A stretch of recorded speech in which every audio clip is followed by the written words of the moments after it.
සද්ධර්ම ශ්‍රාවක කාරුණික ගුණගරුක බෞද්ධ පින්නතුනි බොහෝම ශ්‍රද්ධාවෙන් යුක්තව සියලු දෙනාම සූදානම් වෙන්නේ තථාගත ශාන්තිනායක සම්මා සම්බුදුරජාණන් වහන්සේ විසින් දේශනා කොට වදාළ ඒ නෛර්යානික වූ ධර්ම රත්නයෙන් අබමල් රේණුවකටත් වඩා අඩු ප්‍රමාණයක් දේශනා කරවගෙන මනාව ධර්ම ශ්‍රවණය කරන්න සූදානම් වෙනවා වගේම මේ උතුම් දේශනාව ලංකාවාසී ලෝකවාසී සියලු දෙනාටම ශ්‍රවණය කරන්න අවස්ථාව උදා කරලා හැම දානයක්ම අභිභවනය කළ මහත්ඵල මහානිසංසදායක අති උතුම් ධර්ම දානමය පින්කමත්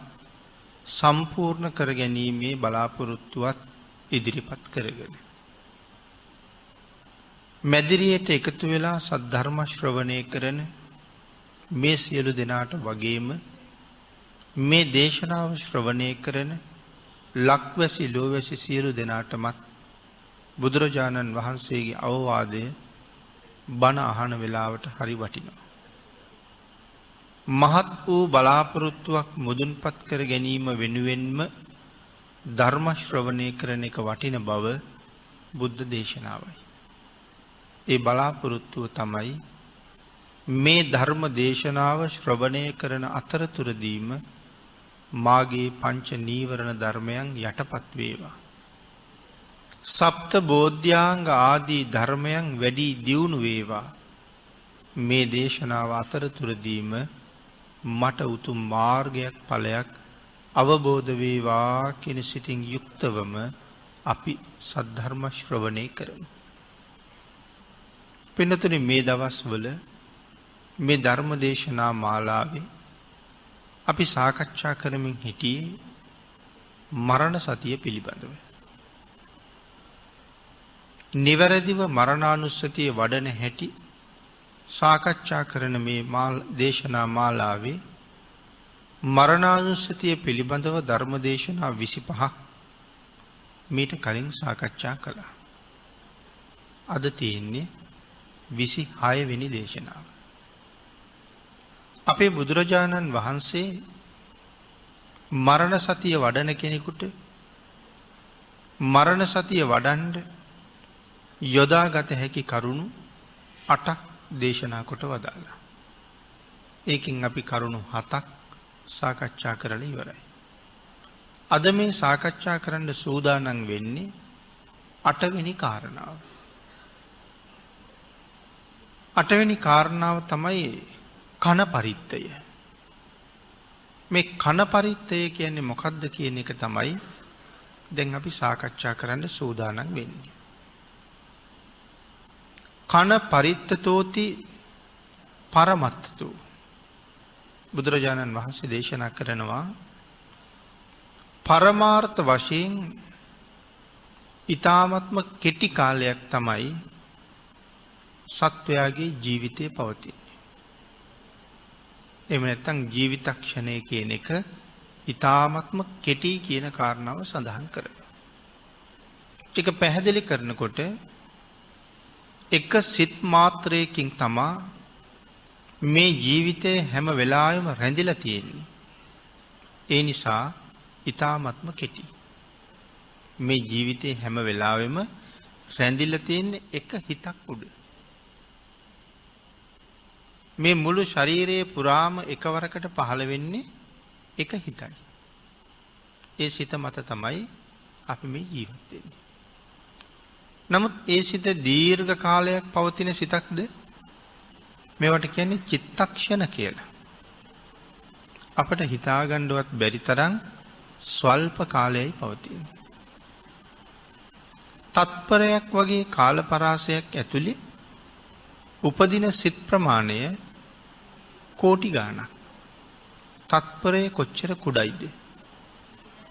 ඒ තත්පරය ඇතුලේ සිත් කෝටි ගාණක් උපදින්න මේ සිතක් ඇති වෙනවා නැති වෙනවා කියන එක මොනතරම් වේගෙන් සිදු වෙනවද කියන කාරණාව අපිට දකින්නවත් පුළුවන්කමක් නැහැ. දකින්න කොහොමත් බෑ. අඩුම තරමේ හිතන්නත් බෑ. ඒ තරම්ම වේගවත්. මෙතන උදාහරණයක් සඳහන් කළා රථයේ රෝදය කැරකි ඉදිරියට යනකොට මේ රථයේ බර හැම වෙලාවෙම දරාගෙන ඉන්නේ මේ රෝදය විසින්. නමුත් මුළු රෝදෙම රථයේ බර දරනවද? මුළු රෝදෙම රථයේ බර දරන්නේ නැහැ. යම් වෙලාවක මේ රථ රෝදයේ බිමට හිටලා තියෙන තැනක් තියෙනවා. ආන්ගේ බිම පිහිටලා තියෙන තැනින් තමයි මුළු රථයේම බර ඔසවගෙන ඉන්නේ. එතකොට රෝදේ කැරකෙන්න බිමට හිටින තැන කලින් තිබුණ තැන නෙමෙයි. එහෙනම් ඒක බිමට හිටින තැන තමයි හැම වෙලාවෙම බර දරන තැන. එහෙනම් මෙතන සඳහන් කළා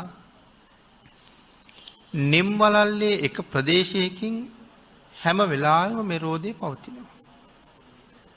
මෙතන නිම්වලල්ල කියලා සඳහන් කළේ රෝදයේ පිටපැත්තේ අග්‍රය. අන්තිම කෙරවල තමයි මේ නිම්වලල්ල කියලා කියන්නේ.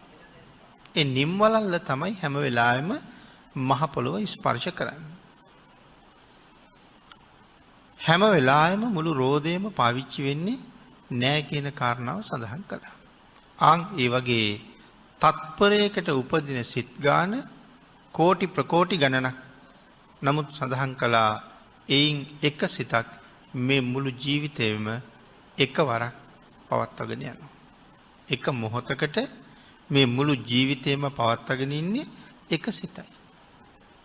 රථයේ මුළු බරම එක වෙලාවක දරාගෙන ඉන්නේ රෝදේ එක ප්‍රමාණයයි. ඒ වගේම එක සිතක් මේ මුළු ජීවිතේම එක මොහොතකට දරාගෙන ඉන්නවා. රෝදය මොනතරම් වේගයෙන් කැරකෙනවද?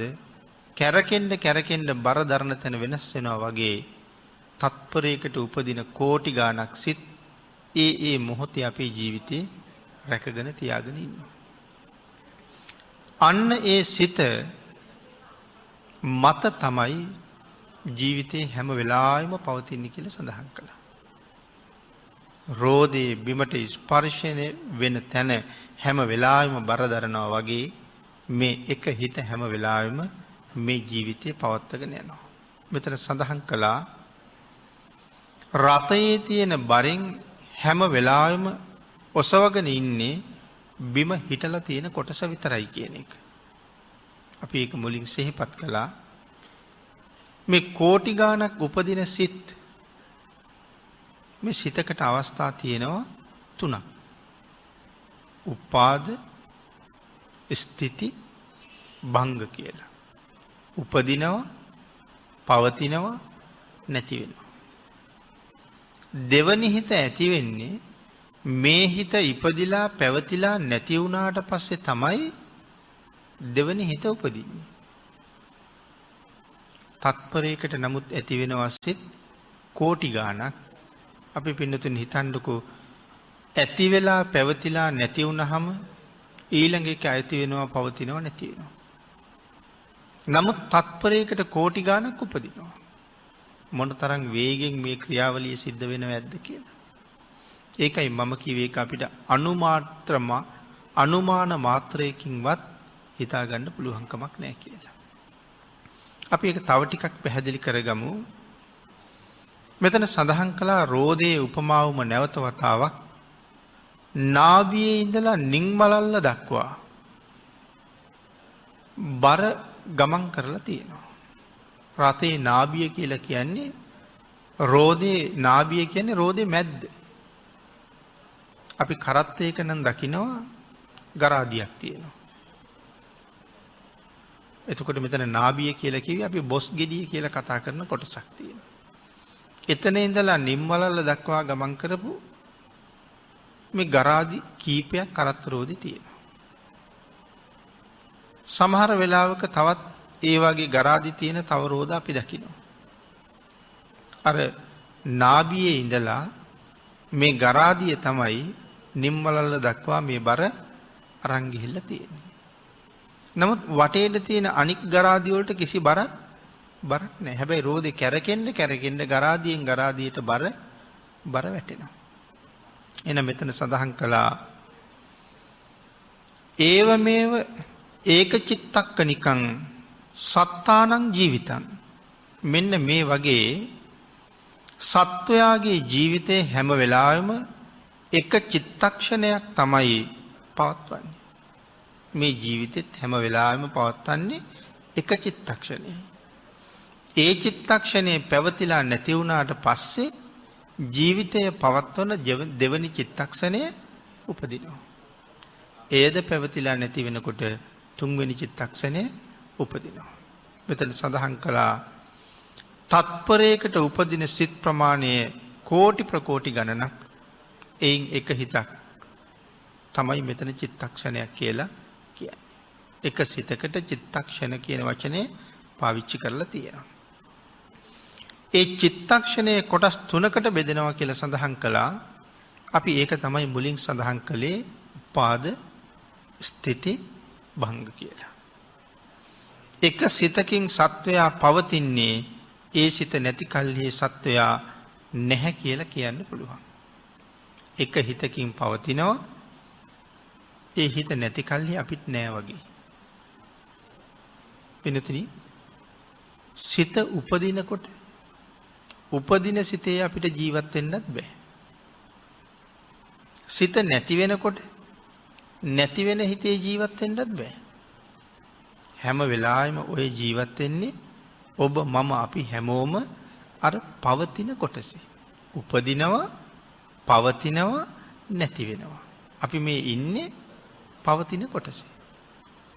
සිත නැති වෙනකොට සත්වයා නෑ වගේ කියලා සඳහන් කළේ අපි මැරෙනවා. නමුත් අපි තාම වාඩි වෙච්ච විදිහටම ඉන්නවා. ඇයි අපි බිම වැටුනේ නැත්තේ? ඊළඟ සිත ඒ තරම්ම වේගෙන් උපදිනවා. ඒකනේ කිව්වේ තත්පරයක් ඇතුලේ කෝටි ගණක් කියලා. ඒ වේගෙන් උපදින ඊළඟ සිතේ පවතින කොටසක් තියෙන නිසා අපිට තේරෙන්නේ අපි එක දිගටම ඉන්නවා වගේ කියලා. හැබැයි කවදා හරි දවසක් එනවා පැවතිලා මේ සිත නැති වෙනවා. ආයේ එතන සිත් උපදින්නේ නැහැ. එහෙම වුණොත් අපිට තාමත් ওই කොට්ටේ උඩ ඉන්න පුළුවන් වෙයිද? ඉපදුනේ නැත්තම් ඊළඟ සිත අපි ඔතන වැටෙනවා. ඒකට අපි කියනවා මරුණ කියලා. මොන මරණයද ඒකට කියන්නේ? සමුච්ඡේද මරණය. එතකොට දැන් මේ නිතර වෙන මරණයට මොකද්ද කියන්නේ? මේකට තමයි කියන්නේ ක්ෂණික මරණ කියලා. ඔක කණික මරණය කියලා හඳුන්වනවා. හැම මොහොතකම මැරෙනවා. නමුත් ඒක තේරෙන්නේ එක දිගට සිත් උපදින නිසා. දවසක උපදින්නේ නැති වෙනවා. සත්වයාගේ උපතයි මරණයයි අතර තියෙන කාලය කිසි කෙනෙකුට තේරෙන්නේ නැහැ. මෙතන අත්හැරිය ගමම්ම ඊළඟ තැන අල්ලගන්නවා. සාමාන්‍යයෙන් අර කූඩැල්ලෙකුගේ වගේ උපමාවක් දක්වලා තියෙනවා. නමුත් කූඩැල්ලා මෙතන අත්හරින්නේ ඊළඟ තැන අල්ලන එක ඊටාම ප්‍රමාදයි. මැරෙන පුද්ගලයා ඊට වඩා වේගෙන් ඊළඟ තැන උපදිනවා. උදාහරණයක් සඳහන් කළොත් අපි කියමු මැස්සෙක් වහලා ඉන්නවා කිනිහිරක් උඩ. මිනිහෙක් මිටියක් අරගෙන මැස්ස තලණ්ඩයි ලෑස්ති වෙන්නේ. එයා මිටිය උස්සලා මැස්සගේ ඇඟ උඩට මිටිය පාත් කරනවා. මේක බොහොම වේගෙන් වෙන වැඩක්. මිටියෙන් උස්සලා ගහන එක. නමුත් ක්‍රමක්‍රමයෙන් මිටිය පාත් වෙලා ඇවිල්ලා ඉස්සරලම මිටිය ගෑවෙන්නේ මැස්සගේ තටුවල. තටු උස්සගෙන ඉන්නේ ඉස්සරලම තටුවල ගෑවෙනවා. තටුවල මිටිය ගෑවෙනකොට තාම මැස්සගේ හෘද වස්තුවේ සිත් උපදිනවා. ඊට පස්සේ මැස්සගේ ඇඟට මිටිය පාත් වෙලා ඇඟේ ගෑවෙනවා. නමුත් මැස්ස තාම ජීවත් වෙනවා. ඊළඟට මිටිය තව ටිකක් පාත් වෙලා මැස්සා පුපුරනවා. මිටිය බරට. නමුත් තාම මැස්ස ජීවත් වෙනවා, තාම සිත් උපදිනවා. ඊළඟ ෂණයේ මැස්ස පොඩි වෙලා මැස්සගේ හෘද වස්තුව paludu වෙනවා. හෘද වස්තුව paludu වුණාට පස්සේ එතන සිත් උපදින්නේ නැහැ. නමුත් මිටිය කිනිහිරේ වදිනකොට මැස්ස තව තැනක ඉපදිලා සිත් කෝටි ගණක් පහල කරලත් ඉවරයි. මේ අතර කොහොමද අපි ඉඩක් හොයන්නේ? ඇඟ පොඩි වෙලා මිටිය කිනිහිරට පාත් වෙනකොට මැස්ස තව තැනක ඉපදිලා සිත් කෝටි ගණක් පහල කරලත් ඉවරයි. ඒ වැඩේම තමයි ඔබ මැරෙනකොට වෙන්නේ, මම මැරෙනකොට වෙන්නේ. එහෙනම් උපතයි මරණයයි අතර අපිට මේ ඉඩක් හොයන්න පුළුවන්ද? තත්පරයකට කෝටි ගණක් උපදිනව නම් සිත් කවදා හරි දවසක නැති වෙන බංග කියන හිත නැත්තටම නැති වෙලව යනවා නම්, නමුත් ඊළඟට මෙතෙන්ට උපදින්න ආපු සිත් පරම්පරාවට මොකද වෙන්නේ? දැන් ඒ සිත් පරම්පරාවට මෙතන උපදින්න පුළුවන්කමක් නැහැ. හැබැයි අර ආපු වේගෙම්ම එයා උපදිනවා. මෙතන නෙමෙයි වෙනත් ඇඟක් හදාගෙන උපදිනවා. එහෙනම් මෙතන කෙනෙක් මැරුණහම අපි නොයේක් දේවල් කිය ඇඬුවට අපි අඬනකොට ඒ පුජ්‍යලා ඉපදිලා සිත් කෝටි ප්‍රකෝටි ගණන් පහල කරලත් ඉවරයි කොහේ හරි. අපි මෙහි අඬනවා තාම අවබෝධයක් තේරුමක් මදි හින්දා. ජීවිතේ කොයිතරම් පුදුමද? එතකොට ඒ වාගේ ෂණයක් මත තමයි හැම වෙලාවෙම මේ ඉන්නේ. එහෙනම් ඕනෑම වෙලාවක මැරෙන්න පුළුවන් කියලා අපි කතා කරනවානේ. බැරි වෙලාවත් මේ නැති වෙන තැන ඊළඟ සිත උපදුනේ නැත්තම් මේකට වෙන කාටවත් මොකවත් කරන්න පුළුවන්ද? වෙන කිසි දෙයක් කිසි කෙනෙකුට කරන්න බෑ. ඒ තරම් ෂණයක් මතයි මේ පවතින්නේ. ඒ ෂණය මත පවතිමින් තමයි මේ කරන්න පුළුවන් හැමදේම අපි කරන්නේ. ඒකයි භාග්‍යතුන් වහන්සේ දේශනා කළේ මරණය ඊටාම ඉක්මන්. ඒක කොයි වෙලාවෙ වෙනවද කියලා අපිට කවදාවත් තීරණය කරන්න බෑ. ඒක වෙන්න කලින් වහවහ කුසල් දහම් වල යෙදෙන එක තමයි කළ යුත්තේ. අපි මේ මරණ සතියේදීත් මේ කාරණාව පැහැදිලි කළා. අරක සූත්‍රයේ ටිකක් විස්තර කරපු තැන. මිනිහෙකුගේ හිසට ගිනි ඇවිලිලා. හිසට ගිනි ඇවුලුනහම කවුද ඒක නිමා ගන්න යොහුසුලු නොවෙන්නේ? නමුත් සඳහන් කළේ ඒ හිස ඔහි ඇවිලිච්චාවි. මෙතෙක් කරගන්න බැරි වෙච්ච පිනක් තියෙනවා නම් ඒක කරගන්න කියලා. අරක ශාස්ත්‍රවරයා එහෙම සඳහන් කරන්නේ. ඒ මිනිස්සුන්ට කොච්චරක් ආයුෂ තියෙන කාලෙද? ඒ කාලේ මිනිස්සුන්ගේ ආයුෂ අවුරුදු 60000යි. 60000 කාලේ මේ කියන්නේ ඔළුවේ ගින්න පත්තු වෙච්චාවේ කරගන්න බැරි වෙච්ච පින්කම් ටික කරගන්න කියලා. එතකොට මේ කාලේ කියන්න ගියොත් කොහොම කියන්න වෙයිද? ඒ කාලේ මිනිස්සුන්ට ලෙඩ තිබෙත් නැහැ කියලා කියන්නේ. ලෙඩ 4යි තිබිලා තියෙන්නේ. ලෙඩ 6යි. බඩගිනියනවා, පිපාසය දැනෙනවා. සීතල තියෙනවා, උෂ්ණය දැනෙනවා. ඔය ලෙඩ 4ක්. මල පහ කරන්න ඕනේ, මුත්‍රා කරන්න ඕනේ. මේ හැර වෙන කිසි ලෙඩක් තිබිලා නැහැ. ලෙඩ 6ක් තියෙන කාලේ අවුරුදු 60000ක් ජීවත් වෙන කාලේ තමයි මේ කියන්නේ ඔළුවේ ඇවිලෙන ගින්දර ඇවිලිච්චාවේ බැරි වෙච්ච කරගන්න බැරි වුණ කුසල් ටික කරන්න කියලා. මෛත්‍රී භාග්‍යතුන් වහන්සේ ලෝකේ පහළ වෙන කාලේ මිනිස්සුන්ට තියෙන ලෙඩ 4යි කියලා කියන්නේ. 6කුත් නැහැ. බඩගිනි, පිපාසයි. වැසිකිලියන්න ඕනේ, කැසිකිලියන්න ඕනේ. ඒ කියන්නේ එදා ලෝකේ සීතල උෂ්ණය කියන එකත් සමව පවතිනවා මිනිස්සුන්ට අමාරුවක් නැතුව. එහෙම කාලිකුත් ලෝකේ ඉදිරියට එනවා කියන කරුණු සඳහන් කරනවා. නමුත් වහවහ කුසල් රැස් කරගන්න කියලා කියනවා.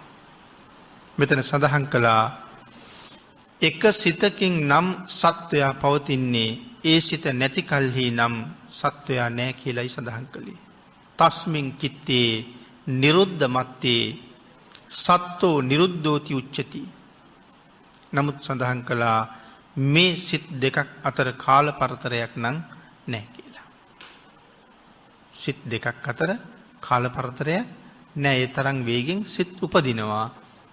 නමුත් මේ සිත් ඇතිවෙන පවතින නැතිවෙන කාලයක් තියෙනවා.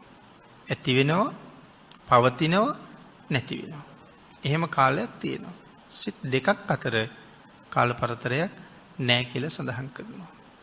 මේ පවතින කාලයට තමයි යමක් කරන්න පුළුවන්කම තියෙන්නේ. ඒකයි අපි මුලින් සඳහන් කළේ මේ පවතින කාලය මත තමයි අපි හැමෝම මේ ජීවත් වෙන්නේ. සඳහන් කළා මේ මොහොතේ ජීවිතේ පවතින්නේ ඒ සිත නිරුද්ධ වෙනවත් එක්කම ඒ ජීවිතේ නැති වෙනවා. මේ මොහොතේ පවතිනවා ඒ පවතින සිත උඩ ඒ සිත මැරෙනවත් එක්කම අපිත් මැරෙනවා. ඒ වුණාට වාඩි වෙලා ඉන්න ආසනයෙන් වැටෙන්නේ නැහැ. අපි වැටෙන්න කලින් ඊළඟ සිත ආය ඉපදිලා පවතිනවා. ඒ මත නැවත අපි එහෙම ජීවත් වෙනවා. පංචස්කන්ධයේ ක්ෂණයක් පාසා නැතිවෙන නමුත් සඳහන් කළා මෙතනම නැති වෙනවා මෙතනම උපදිනවා. සිතක් පවතිනවා සිතක් නැති වෙනවා. නැවත එතනම සිතක් උපදින නිසා අපි දිගටම ඉන්නවා. නමුත් අර පරණ සිත උපදිනවද? ඒක ආයේ කවදාවත්ම උපදින්නේ නැහැ. ඒ සිත මැරෙනකොට ඒ සිතත් එක්ක ජීවත් වෙලා හිටපු මමත් මැරිලා ඉවරයි. ඒකයි කිව්වේ ක්ෂණයක් පාසා මැරෙනවා කියලා. ධර්ම ශ්‍රවණය කරන්න වාඩි වෙච්ච අය ධර්මයේ දේශනා කරන්න ධර්මාසනේ වැඩ හිටියේ මම ඒ වැඩ හිටපු කෙනා නම් දැන් කොහොමවත් නැහැ. උදේ නිවසින් පිටත් වෙලා ආපු අය දැන් මෙතන කොහොමවත්ම නැහැ. ඇයි අර සිත නැතිවෙන්න ඒ පුද්ගලයා ඒ සිතත් එක්ක අතීතයට ගියා. ඒ වුණාට බැලූ බැල්මට අද ගෙදර යනකොට හැමෝම අම්මේ තාත්ති දුවේ පුතේ නගී මල්ලි අපි හඳුනගෙන ඒ කට්ටිය කතා කරනවා. නමුත් ඒ ගියපු නංගි මල්ලි අම්මා තාත්තා අය ඉන්නවද? ඒ කොහොමද ඒගොල්ලෝ හඳුනාගත්තේ එහෙනම් මේ අපිමයි කියලා? හඳුනාගත්තේ ඒ කලින් ජීවත් වෙච්ච කෙනා නෑ. ඒ ඉපදිච්ච සිතත් නෑ. හැබැයි ඒ සිතේම ඊළඟ ඊට සමාන පුරුක තමයි මේ පවතින්නේ. ඒ සිත නිසාම ඉපදිච්ච ඊට සමාන ඊළඟ පුරුක. ඒ නිසා ලොකු වෙනස් බවක් පේන්නේ නැහැ. හැබැයි අවුරුදු ගාණක් ගිහිල්ලා දැක්කහම නම් වෙනස් වෙලා කියලා සෑහෙන්න පේනවා. මෙතන සඳහන් කළා මේ ඇතිවීම නැතිවීම ගැන ලොකු බයක් අපිට දැනෙන්නේ නැත්තේ ඒකයි කියලා. උපත මරණය ගැන ලොකු බයක් දැනෙන්නේ නැත්තේ එක දිගටම පවතිනවා වගේ අපිට තේරෙන හින්දායි කියලා සඳහන් කරනවා. ඒ වුණාට චිත්ත පරම්පරාව ඕනෑම තැනක නවතින්න පුළුවන් කියලා සඳහන් කරනවා. මේ ඇති වෙන සිත් පරපුර ඕනෑම තැනක නවතිනවා. ඒක අපට කී නවතින්නේ නැහැ. යතාහ යම්සේ කියන ලදද ඒ සිත් පරම්පරාව නැවතීම පිළිබඳව යම්සේ කියන ලදද අතීතයේ චිත්තක්කනේ ජීවිත්ත. අතීතය කියන්නේ ඉවර වුණ දෙයක්. ඒක අපි හොඳටම දන්නවා. අතීතය කියන්නේ ඉවර වුණ දෙයක්. එහෙමනම් අතීතයේ ඒ චිත්තක්ෂණේ අපි ජීවත් වුණා. අතීතයේ ජීවත් වෙලා ඉවරයි. ඒ චිත්තක්ෂණය මත අපි ජීවත් වුණා. සඳහන් කළා ඒකෙන් දැන් ආයේ ජීවත් වෙන්න පුළුවන්කමක් නැහැ. අතීතයේ ජීවත් වෙච්ච ෂණය මත නැවත ජීවත් වෙන්න බෑ. නාගත අනාගතයේ ආයසිත උපදිනවා. හැබැයි අනාගතයේ උපදින්න තියෙන සිත් මත අපිට ජීවත් වෙන්නත් බෑ. තාම ඒවා ඉපදිලා නැහැ. ඒක මත ජීවත් වෙන්නත් බෑ. ඒ නිසා සඳහන් කළා ඒ සිත මත අනාගතයේ ජීවත් වෙනවා විතරයි. අනාගතයේ ඒ හිත මත අපට ජීවත් වෙන්න පුළුවන්. නමුත් දැන් බෑ. අතීතයේ ජීවත් වෙලා ඉවරයි. එහෙමනම් මෙතන සඳහන් කළා එවලේ ඇති වුණ ප්‍රත්‍යයෙන් එවලේ ඇති වුණ ධර්මතාවයට අනුව පච්චුප්පන්න කියලා කියනවා. එවලේ ඇති වුණ ප්‍රත්‍යයෙන් එවලේ ඇති වුණ ධර්මතාවය පච්චුප්පන්නයි. ඒ කියන්නේ වර්තමානයි. අතීතයේ නැති වෙලා ගියපු හිතේ හේතුවකින් මෙතන ඉපදිච්ච සිතක් තියෙනවා. ඒකයි මං කිව්වේ ඒ සිතේම ඊළඟ පුරුක. ඒකට කියනවා වර්තමාන සිත. ඒ වර්තමාන සිතේ අපි දැන් ජීවත් වෙනවා. මේ කතා කරන මොහොතේ සිත් කෝටි ගාණක් අතීතයට එකතු වෙලා ඉවරයි. වර්තමානයේ අපි ජීවත් වෙනවා. අර අතීතයේ ඉපදිලා ඒ හිතේ ජීවත් වෙනවා අනාගතයට කියලා කියවනේ. අපි අනාගතයේ ඉපදිලා අනාගතයට ඒ හිතේ ජීවත් වෙනවා. ඒ අනාගතය ගැන කතා කරපු සිතුත් මේ වෙනකොට ඇති වෙලා ඒ මතත් අපි ජීවත් වෙලා ඉව්වත් අතීතයට ගිහිල්ලා ඉවරයි. නමුත් අනාගතයේ තව සිත් උපදිනවා. ඒ සිත් මත අපි අනාගතයට ජීවත් වෙනවා. මෙතන සඳහන් කළා වර්තමාන කාලයේ එහි කලින් ජීවත් වුණේ නැහැ. වර්තමානයේ මත කලින් ජීවත් වුණේ නැහැ. දැන් ජීවත් වෙනවා විතරයි. එයින් තව මොහොතකින් ජීවත් වෙන්නත් බෑ. මේ මොහොතේ ඉන්නවා තවත් මොහොතක ඒ මත ජීවත් වෙන්න බෑ. ඊටාම සියුම් කොටසක්. එතකොට මෙතන සඳහන් කරනවා මේ චිත්තක්ෂණ වර්තමානයේ ඇතිවෙමින් අපේ ජීවිතය රැකලා දෙනවා. වර්තමානයේ චිත්තක්ෂණ උපදිමින් ජීවිතය රැකලා දෙනවා. බැරි වෙලාවත් ඉපදුනේ නැත්තම් වැටෙනවා.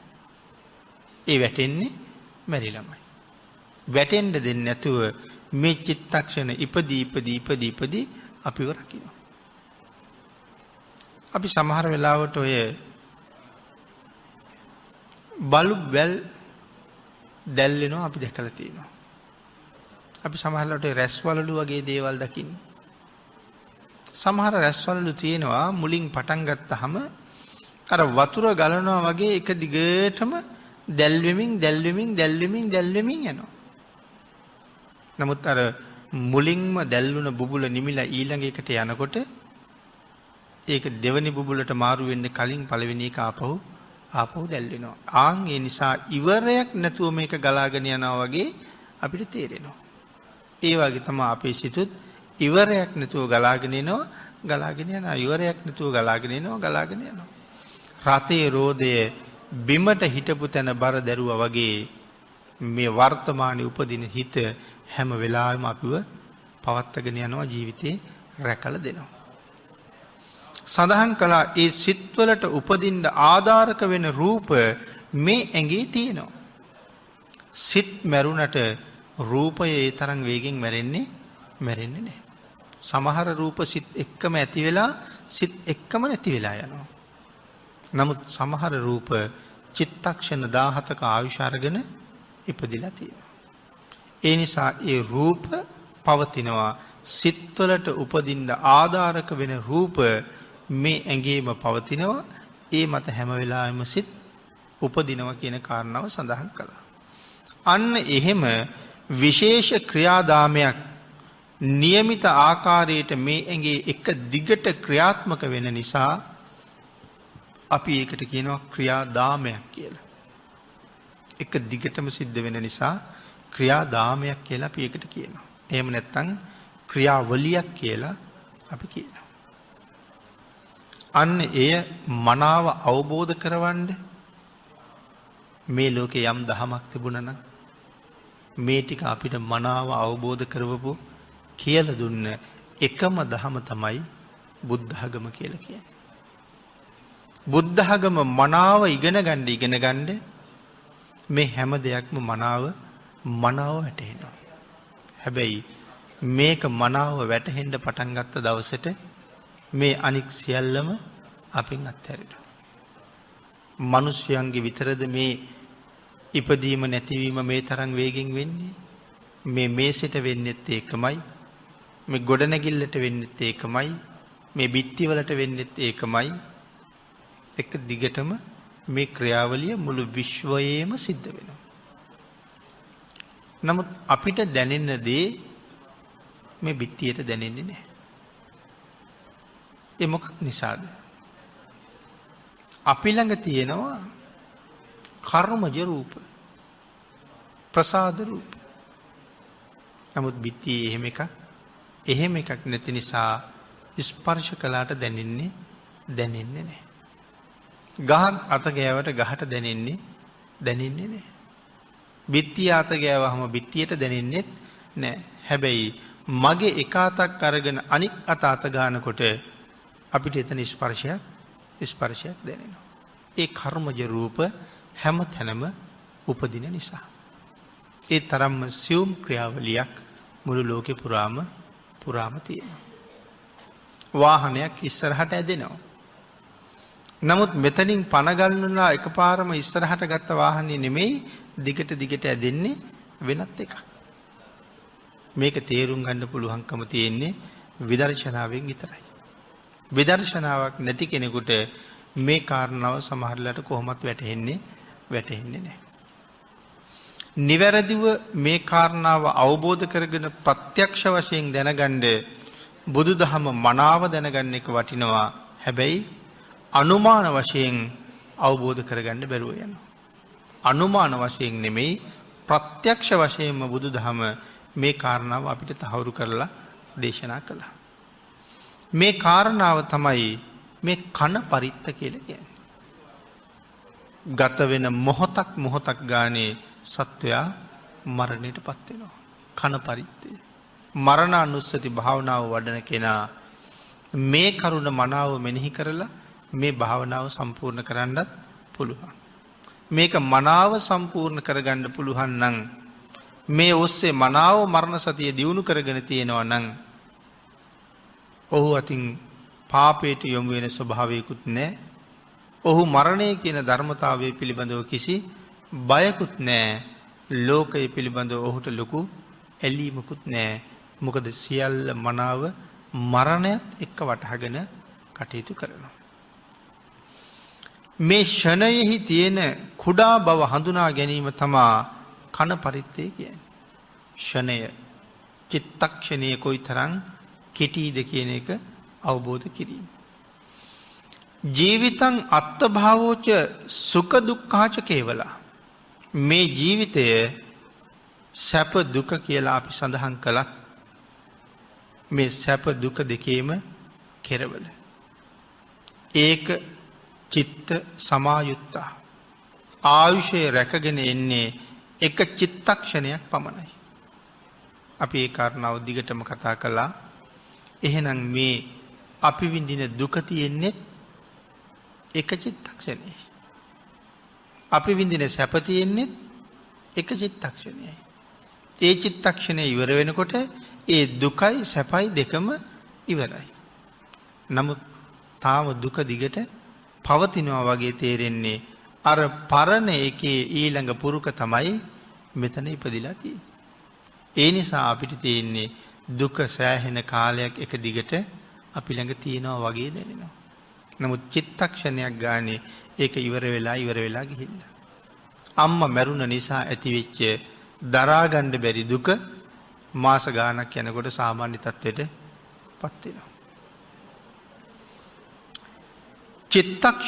චිත්තක්ෂණයක් ගානේ දැනගනිමින්මයි මේ දුක සැප දෙකම උපදින්නේ කියන කාරණාව ඒ නිසා සඳහන් කළා. එතකොට අපේ ජීවිතයත් සැප හා දුක කියන ධර්මතාවයනුත් වර්තමානයේ රඳා පවතින්නේ එකම සිතක් මත බව පැහැදිලි කළා. ලහුසෝ වත්තනෝ කනෝ. මේ ෂණය කියන කාරණාව වෙනස් වෙමින් ඊ타ම ශීඝ්‍රයෙන් යේ නිරුද්ධා මරන්තස්ස තිට්ඨ මානස්සවායිද. අපි මේ සාකච්ඡා කරනවා කියලා සඳහන් කළේ විසුද්ධි මාර්ගයේ සඳහන් කරලා තියෙන කොටස තමයි විශේෂයෙන් මරණ සතිය නමින් සාකච්ඡා කරගෙන ආවේ. යම් පුද්ගලයෙක් මැරෙද්දි හෝ ජීවත් වෙද්දී සබ්බේපි සදිසා කන්දා ඒ දෙදෙනාගේම පංචස්කන්ධ සමානයි. ජීවත් වෙද්දි හෝ මැරෙද්දි ජීවත් වෙන කෙනාගෙත් මැරෙන කෙනාගෙත් පංචස්කන්ධ සමානයි කියලා සඳහන් කරනවා. වර්තමානයේ පවතින්නේ පංචස්කන්ධයේ අතීතයට යනවා. මේ වර්තමානයේ තියෙන පංචස්කන්ධය අතීතයට යනවා. නැවත කවදාවත් මේ පංචස්කන්ධය අපිට ලැබෙන්නේ නැහැ. අන්න ඒ කාරණාවෙන් මරණයට පත්වෙන පුද්ගලයාත් ජීවත් වෙන පුද්ගලයාත් සමානයි කියලා කියනවා. ඒ කාරණාව තේරුණාද? ක්ෂණයක් පාසා පුද්ගලයෙක් මැරෙනවා. ක්ෂණයක් පාසා මේ පංචස්කන්ධය අතීතයට යනවා. යම් දවසක ඔහු සදහටම මැරෙනවා. ඒ පංචස්කන්ධයත් අතීතයට යනවා. ක්ෂණයක් පාසා ගියා. ඊට පස්සේ අපි මේ කතා කරන සම්මුති මරණයේදී සදහටම ඔහු මැරිලා ගියා. ඒ නිසා මෙතන සඳහන් කළා ඒ කාරණාවෙන් මරණයට පත්වෙන පුද්ගලයාත් ජීවත් වෙන පුද්ගලයාත් සමානයි. මොහු ජීවත් වෙනවා කියන්නේත් මොහොතක් ගානේ මැරෙනවා. ඒ මොහොතක් ගානේ මැරි හිටපු මිනිහා දිගටම මැරිලා ඉවර වෙලා. ඒ කාරණාව තව ටිකක් පැහැදිලි කළා. චිත්තක්ෂණයකදී ඇතිවෙන සිත තමයි මේ විඤ්ඤාණස්කන්ධෙහි ඇතිවෙන වත්මන් නියෝජනය කියලා සඳහන් කළා. චිත්තක්ෂණයේ ඇතිවෙන සිත විඤ්ඤාණස්කන්ධෙහි වර්තමාන නියෝජිතය. ඒ සිත තමයි සඳහන් කළා ඒ වෙනුවෙන් හැම වෙලාවෙම පෙනී හිටින්නේ. අන්න ඒ සිතේ තියෙන චෛතසික වලට තමා වේදනා සංඥා සංකාර කියලා කියන්නේ. හිතේ තියෙන චෛතසික. මොනවද මේ චිත්ත චෛතසික කියලා එතකොට කියන්නේ? චිත්ත චෛතසික. සිත සහ චෛතසික කියලා කියන්නේ සිතුවිලි. සිත එකක්, සිතුවිලි තව එකක්. චිත්ත චෛතසික. සඳහන් කළා සිතත් එක්කම උපදින යම් ශක්තියින් ප්‍රමාණයක් තියෙනවා. හැම හිතක් එක්කම උපදින යම් කිසි ශක්ති ප්‍රමාණයක් තියෙනවා. ඒවට අපි පාලියෙන් කියන්නේ චේතසික කියලා. සිතත් එක්ක උපදින ශක්තියින්ට පාලියෙන් කියනවා චේතසික කියලා. ඒ ශක්තියට සිංහලෙන් කියනවා චෛතසික කියලා. චේතසික චෛතසික. නම් දෙකයි එකම කාරණාවයි. සඳහන් කළා ඒ වගේම තියෙන විශේෂත්වයක් තියෙනවා මේ කරුණවල. මොකක්ද? ඒකුප්පාද, ඒක නිරෝධ, ඒකවත්තුක, ඒකාලම්බන. එහෙම සඳහන් කළේ සිතත් එක්කම උපදිනවා. මේ චෛතසික සිතත් එක්කම උපදිනවා. සිත නැති වෙනකොට නැති වෙනවා. ඒකුප්පාද එකට උපදිනවා, ඒක නිරෝධ එකටම නැති වෙනවා. සිත උපදින තැනම උපදිනවා. එනිසා සඳහන් කළා ඒක වස්තුකයි. සිත උපදින තැනම උපදිනවා. ඊළඟට සඳහන් කළා සිත ගන්න අරමුණම ගන්නවා. ඒකාලම්බනයි. සිත එක්කම උපදිනවා, සිත ගන්න අරමුණම ගන්නවා. මෙන්න මේ ස්කන්ධ හතරම නිරූපණය වෙන්නේ මෙන්න මේ සිත සහ චෛතසික වලින්. ඊට අමතරව පින්නතුනි මෙතන සඳහන් කරනවා අපි මුලින් පැහැදිලි කළා මේ බිත්ති, ගෙවල්, ගස්කොළන්, යාන වාහන මේ හැම දෙයක් ළඟම තියෙන ওই ටිකම තමයි. ඇතිවීම නැතිවීම කියන එක ඒ වගේම තමයි. විශේෂයෙන් පංචස්කන්ධයට ගන්නේ මේ ශරීරයේ තියෙන රූප කොටස්. පංචස්කන්ධයට ගන්නේ ශරීරයේ තියෙන රූප කොටස් ටික. හැබැයි අපේ පංචස්කන්ධයේ තියෙන ප්‍රමාණයක් අපිට දැනෙන ප්‍රමාණයක් ගස්වල, බිත්තිවල, යාන වාහනවල නැහැ. එය විස්තර කරලා පෙන්වද්දී 11 ආකාරයකින් පැහැදිලි කරලා තියෙනවා. ඒ කොහොමද පැහැදිලි කළේ? අතීත, අනාගත, වර්තමාන. අජ්ජත්තංවා බහිද්ධාවා. අභ්‍යන්තර රූප, බාහිර රූප.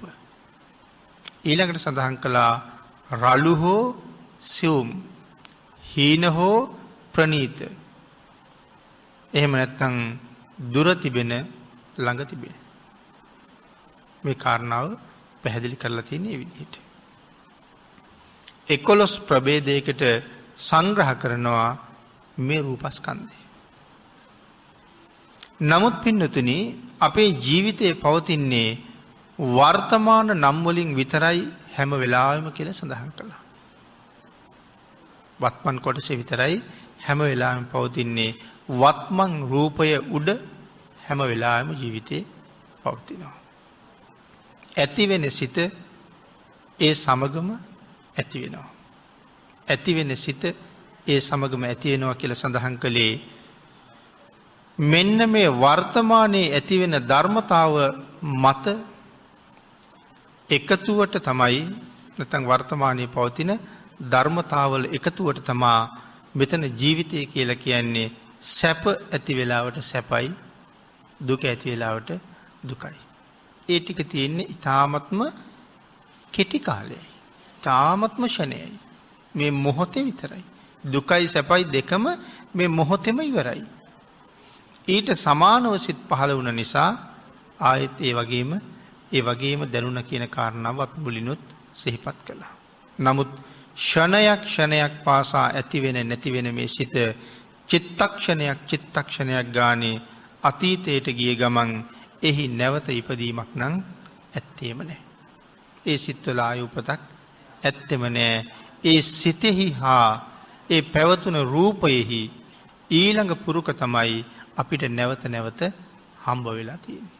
ඊට අනුරූප ඊළඟ පුරුක නැවත හම්බෙන නිසා අපිට එක වගේ කියලා හිතෙනවා. මෙන්න මේ සිතයි සිතුවිලි රූපයයි එක මොහොතකදී හමු වෙලා නිරුද්ධ වෙලා යනවා. නැවත කවදාවත් ඒ හමු වෙච්ච සිතයි රූපයයි හම්බ වෙන්නේ නැහැ කියන කාරණාව සඳහන් කළා. ඒ නිසා ඊළඟට හමු වෙන්නේ ඒ සිතයි සිතුවිලි රූපයයි. ඒ නිසා හතගත්ත ඊට සමාන අපි හිතන තවත් ධර්මතා ප්‍රමාණයක්. ඊට සමානයි වෙනත් ධර්මතා ප්‍රමාණයක්. නමුත් මුල් ධර්මතාවයන්ගෙන් සදහටම වෙන් වෙලා ඉවරයි. මෙහෙම බලහම ජීවිතේ මහ පුදුම සංකීර්ණයි. විශ්වයේ පවතින හැටි මහ පුදුම සංකීර්ණයි. මේ සාකච්ඡා කරන කොටසත් ඊටම ගැඹුරුයි. නැවත මේ කාරණාව මෙනෙහි කරලා කල්පනා කරන්න ගත්තොත් අපිට යම් ප්‍රමාණයකට අවබෝධ කරන්න පුළුවන්. හොඳ විදර්ශනාවක් දියුණු වෙලා නම් ඔහු මේ ටික මනාව දකිනවා. හැබැයි පින්නතුනි මේක දකින්න පටන් ගත්ත දවසට මේ ලෝකේ හරි විචිත්‍රයි. ලෝකේ ලස්සන දකිනවා. හැබැයි ඇලෙන්නේ නැහැ. මහ රහතන් වහන්සේ දැකපු ස්වභාව ධර්මයේ ලස්සන. ලෞතුරා බුදුරජාණන් වහන්සේ දැකපු මේ ස්වභාවයේ තිබුච්ච ලස්සන. පංචකාමයෙන් පිරිච්ච ඇස් තියෙන අපිට කවදාවත්ම දකින්න බෑ. යමකින් ඈත් වෙන්න තමයි ඒකේ ලස්සන දකින්න පුළුවන්. හැබැයි රාගයෙන් බලනවට වඩා, ද්වේෂයෙන් බලනවට වඩා, මෝහයෙන් බලනවට වඩා ඒක අත්හැරලා ඒක දිහා බලන කෙනා එහි දකින්නේ පුදුම සුන්දරත්වයක්. මහරහතන් වහන්සේලා විවේකයෙන් තමන් ලෝකෙ දිහා දැකපු ලස්සන වෙනම වර්ණනා කරලා තියෙනවා. ඒ ලස්සන අපිට දකින්න බැරි තව මමය මාගේය කියලා මේ පංචස්කන්ධයේ පටන් අනිත් සියල්ලම අල්ලගෙන ඉන්න නිසා. මමය මාගේය කියන මමත්වයෙන් ගැලවෙන්න පුදුම නිදහසක්. ඒ නිදහසත් එක්ක මෙහි තියෙන ලස්සන මනාව වැටහෙන්න පටන් ගන්නවා. මේ කාරණා ටිකත් අපිට ටික ගැඹුරුයි කියලා දැනෙන්නේ තාම ඒ ගැලවීම අපි ළඟ හරියටම නැති හින්දා. නමුත් ඕක දකින්න පුදුම ආසාවක් ඇති වෙනවා. ඒකයි යමෙකුගේ විදර්ශනාව මනාව වැඩෙන්න ඔහු ඒ භාවනාවට ඒ තරම්ම කැමති. විදර්ශනාවෙන් ලෝකෙ දිහා බලන්න ඉච්ඡර කැමති ඒ තුල තියෙන අපූර්වත්වය නිසා. එහෙමනම් පින්නතුනි මේ චුති චිත්තයේදී අපත ඇති වෙන්නේ මෙයම තමයි කියලා සඳහන් කළා. ඒ කුමක්ද? මුල් ධර්මතාවයන්ගෙන් සදහටම අපි වෙන් වෙනවා. චුති චිත්තයේදී ඇති වෙන්නේ මුල් ධර්මතාවයෙන් සදහටම වෙන් වෙලා මෙතන අතහැරිලා මෙතනින් යන්නම යනවා. මෙතන සඳහන් කළා ඊළඟ ප්‍රතිසන්දි චිත්තයේ උපදින්නේ එතනම ප්‍රතිසන්දි චිත්තයේ උපදිනවා. චුතිය මෙතනින් ඉවර වෙනකොට ප්‍රතිසන්දිය ඊළඟට පහළ වෙනවා. ඊ타ත්ම කලාතුරකින් ඒ සිදුවීම සිද්ධ වෙන්න පුළුවන් කියලා සඳහන් කළේ මොන සිදුවීමද? මේ චිත්තය උපදින්නේ එතනම චිත්තය උපදිනවා කියලා කරුණු සඳහන් කරාම පැහැදිලි කළා. මේ එතනම උපදින කෙනා අපි එතනම මැරුණා කියලා කියනවා. මැරුණා එතනම උපදිනවා. අර සිත් පවතිනවා, ඇති වෙනවා, පවතිනවා, නැති වෙනවා. අපි මැස්සගේ උපමාවෙන් කිව්වා මිටිය කිනිහිරේ වදිනකොට මැස්ස සිත් ගානක් පහල කරලා ඉවරයි. කලාතුරකින් මනුස්ස මේ ලෝකෙත් එහෙම උපදින අවස්ථා දකිනවා. හොඳම උදාහරණය කවුද? සක්‍ර දේවේන්ද්‍රයන් වහන්සේ. එක අවස්ථාවක තමන්ගේ මරණය ඊටාම ළඟයි. වෙන කරන්න දෙයක් නැති නිසා මතක් වෙනවා බුදුරජාණන් වහන්සේ. බුදුරජාණන් වහන්සේ ගාවට ගියොත් නම් මට ආය දීර්ඝ කාලයකට මේ සක්‍ර සම්පත්තිය ලබන්න පුළුවන් වෙයි කියලා හිතෙනවා. මුණ ගැහෙන්න යනවා. මේ වෙලාවේ තමයි බුදුරජාණන් වහන්සේ සක්කපඤ්ඤ කියන සූත්‍රය දේශනා කරන්නේ. දැන් සක්‍ර දේවේන්ද්‍රයන්ගේ ආයුෂ පිරිහෙමින් මෙතෙන්ට ආවේ. බණ අහහ ඉන්න ගමන් සක් දෙවිඳු මැරෙනවා. මැරෙන ගමන් සක් දෙවිඳු ආය එතන උපදිනවා. බලන්න කාලය කොයිතරම් කුඩාද කියලා අපි ඉස්සෙල්ලා කතා කරලා තිබ්බනේ. මරණයයි උපතයි අතර කාලයක් නැති තරම් කියලා. සක් දෙවිඳු එතනම මැරුණා, එතනම චුත වුණා, එතනම ඉපදුණා. සක්‍ර දේවේන්ද්‍රයා මැරුණා කියලා දන්නේ බුදුරජාණන් වහන්සේ සක් දෙවිඳු විතරයි. ළඟ ඉන්න කවුරුවත් දන්නේ නැහැ. හැබැයි අපි මෙතන මැරුණාම මෙතනම උපදිනවා කියලා කතාවක් නැහැ. මැරෙන්නේ මෙහෙ, උපදින්නේ සක්වලවල් කෝටි ගණක් එහා පැත්තේ තැනක වෙන්න පුළුවන්.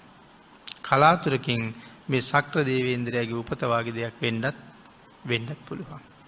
එහෙමනම් ධර්ම දේශනාවට තියෙන කාලය දැනට ඉවර වෙලා තියෙන නිසා මරණ සතිය නිමිත්තෙන් සාකච්ඡා කරන කන පරිත්තේ මරණ අනුස්සතිය වඩන අන්තිම ක්‍රමය 8 වෙනි ක්‍රමය පිළිබඳවයි මේ කරුණු ටිකක් කෙටියෙන් සිහිපත් කළේ.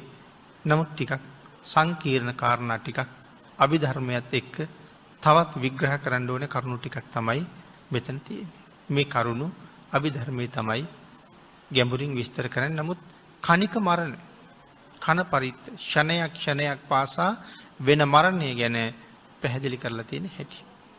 දේශනාව නැවත අහනකොට කරුණු ඔබට හොඳට වැටහෙයි කියලා කල්පනා කරනවා.